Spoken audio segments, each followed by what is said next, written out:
बच्चे अब हम चलते हैं अगले सवाल की तरफ। अगला सवाल दिया गया है यहां पर 3 नंबर का।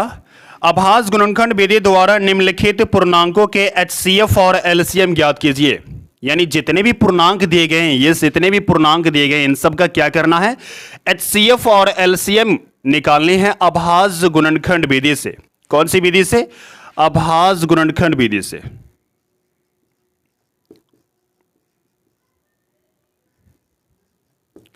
कौन सी विधि है? अभाज्य गुणनखंड विधि से। क्लियर है? तो देखिए हम पहला सवाल लेते हैं। पहला सवाल देखिए क्या दिया गया है, 12, 15 और 21। 12, 15 और 21 ये सवाल दिया गया है। ठीक है, सबसे पहले हल में करेंगे क्या कि 12 का आभास करेंगे। 12 का क्या करना है? आभास करना है। तो 12 को लिखिए और 2 से डिवाइड कीजिए। 2 से भाग देते हैं तो 6 आएगा, फिर 2 से भाग देते हैं तो 3 आएगा, फिर 3 से डिवाइड करेंगे यानी भाग देंगे तो 1 आएगा। क्लियर है? इसी प्रकार 15 में करेंगे। 15 दिया गया है, 15 में 3 से भाग देंगे तो क्या आएगा? 5, फिर 5 से भाग देंगे तो आएगा 1। इसी तरह 21 में भी करना है। 3 से भाग दीजिए, आपके आएंगे 7, यानी 3 7 21। उसके बाद 7 से भाग देते हैं तो आएंगे 1। ठीक है, अब 12 को हम इस प्रकार लिख सकते हैं। ये जो 12 दिया गया है, ये जितना भी संख्या दिया गया है, जो भी अभाज्य गुणनखंड आए हैं, उन सभी अभाज्य गुणनखंड को हम यहां पे लिखेंगे मल्टीप्लाई के साथ। यानी 12 को इस प्रकार लिख सकते हैं, सॉरी 3 है। ओके, 1 लिखना जरूरी नहीं है, 1 लिख भी दोगे तो चलेगा, ना भी लिखोगे तो भी दौड़ेगा। ओके, अब हम 15 की तरफ चलते हैं। 15 को भी इसी प्रकार जैसा मैंने यहां लिखा उसी तरह लिखेंगे। 3 5, 3 गुना 5 लिख दिया। उसी प्रकार 21 को भी लिखेंगे। 21 दिया गया है, 3 गुना में 7 मैंने लिख दिया। ठीक है, और अब हमें ज्ञात क्या करना है? एचसीएफ ज्ञात करना है। मैंने आवाज कर लिया, अब हमें एचसीएफ ज्ञात करनी है। तो देखो एचसीएफ ज्ञात करने का रूल है कि जो संख्या इस तीनों लाइन में हो वो आपके कॉमन आएंगे, वो आपके निकल जाएंगे और वही आपके एचसीएफ होंगे। अगर एक से ज्यादा हो तो मल्टीप्लाई करने के बाद आपके एचसीएफ निकलेंगे। ठीक है, फिर से सुनिए। देखिए सबसे पहले हम बात करेंगे बड़ा की संख्या, बड़े संख्या की। 7 इसमें है क्या? किसी में 7 है इसके अलावा?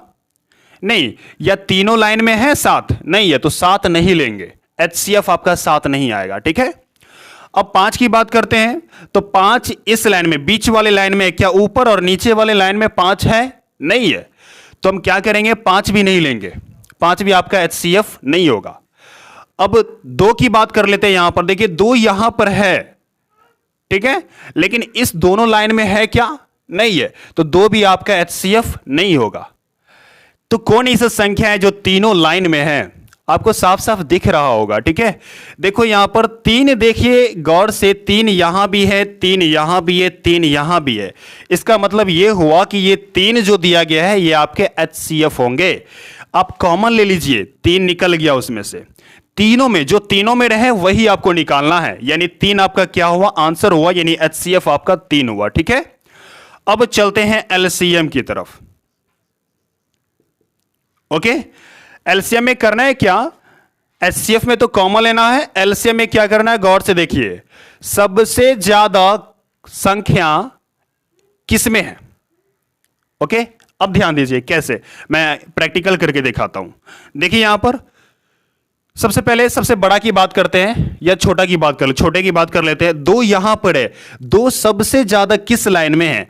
इस लाइन में है या इस लाइन में है या इस लाइन में? किस लाइन में? जिस लाइन में सबसे ज्यादा 2 होंगे उसको हम निकाल लेंगे। तो 2 इस लाइन में सबसे ज्यादा है, 2 ठो है, हम निकाल लेते हैं। जितने भी 2 है सबको ले लेते हैं। क्लियर? अब बात करेंगे 2 के बाद कौन संख्या आएगा? इसमें जो दिया गया वही संख्या लेना है, 3 आएगा। 3 सबसे ज्यादा किस में? इसमें भी, इसमें भी, इसमें भी है।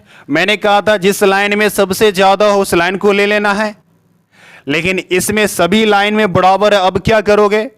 है ना, तो अब करना है क्या कि किसी एक लाइन का आपको लेना है, किसी एक लाइन का आपको 3 ले लेना है।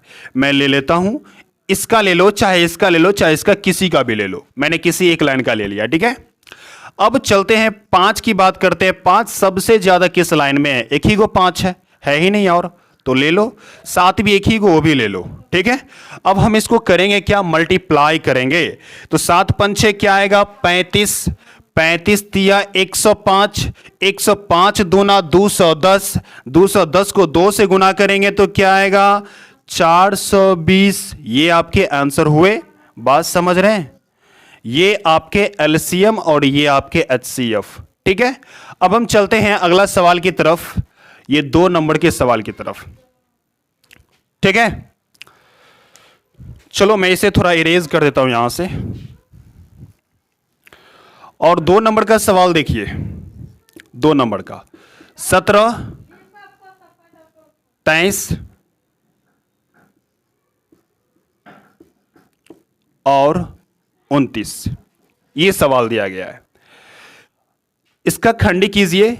तो 17 पहले से आभाज्य संख्याएं, 17 पहले से आभाज्य संख्याएं, 13 पहले से, 23 पहले से आभाज्य संख्या है और 29 भी आभाज्य संख्या पहले से है, ठीक है। अब आपको कंफ्यूजन होता होगा कि अभाज्य संख्या क्या होता है। अभाज्य संख्या वे संख्या होती है जिसमें केवल 1 से भाग लगे या खुद से भाग लगे।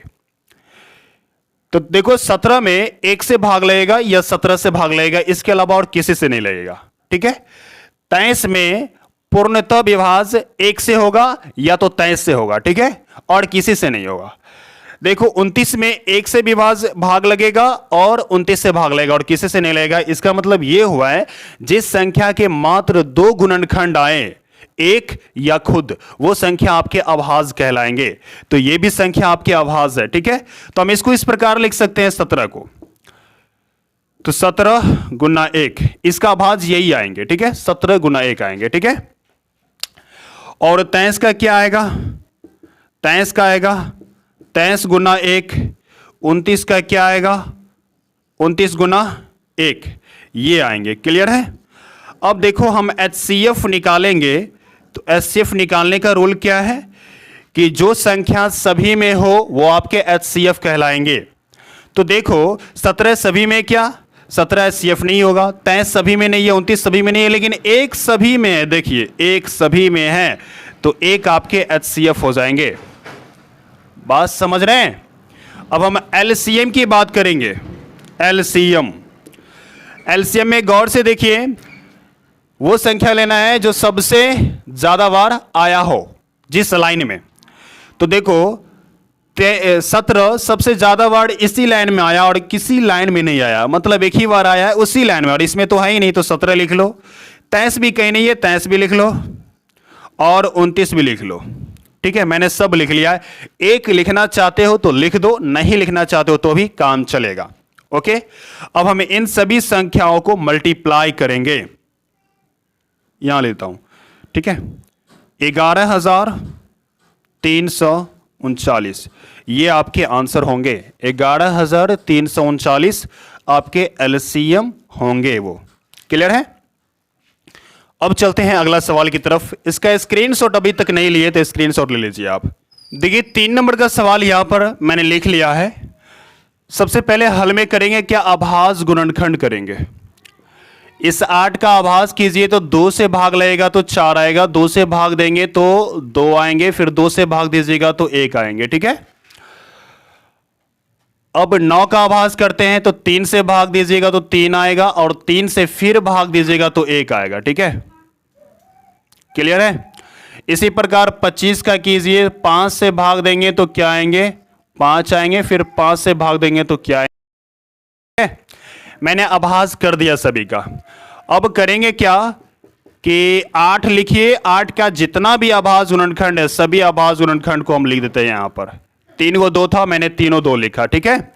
अब 9 का कीजिए, 9 का क्या हो जाएगा? 9 का हो जाएगा 3 गुना में 3। उसके बाद 25 का करना है, 25 का करेंगे तो 5 गुना में क्या आ जाएगा? 5 मल्टीप्लाई 5, ठीक है।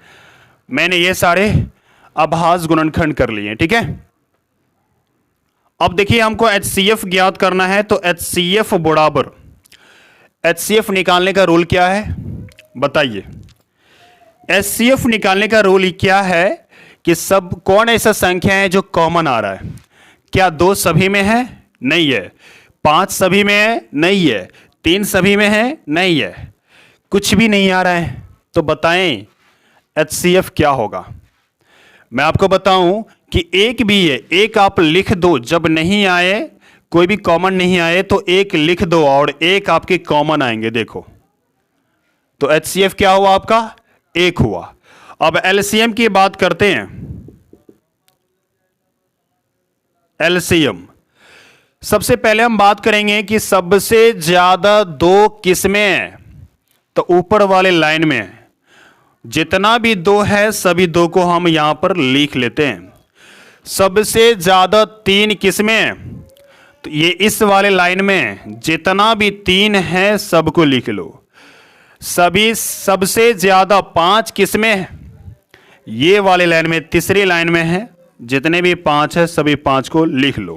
ठीक है, अब करना है क्या, सभी संख्याओं को मल्टीप्लाई करके लिख देना, वो आपके क्या हो जाएंगे, आंसर होंगे।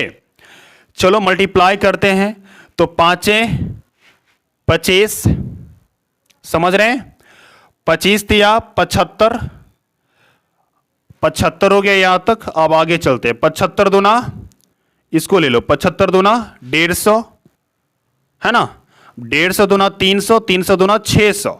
आप 600 को 3 से मल्टीप्लाई करो, ये 600 हो गए ना टोटल, ये पूरा लेकर के 600, 600 को 3 से मल्टीप्लाई करेंगे तो क्या आएगा, 1800। आप किसी भी तरह गुना करोगे तो आपका भी आंसर वही आएगा। बात समझ रहे हैं। तो ये सारे चीज आपके क्लियर हो गए होंगे।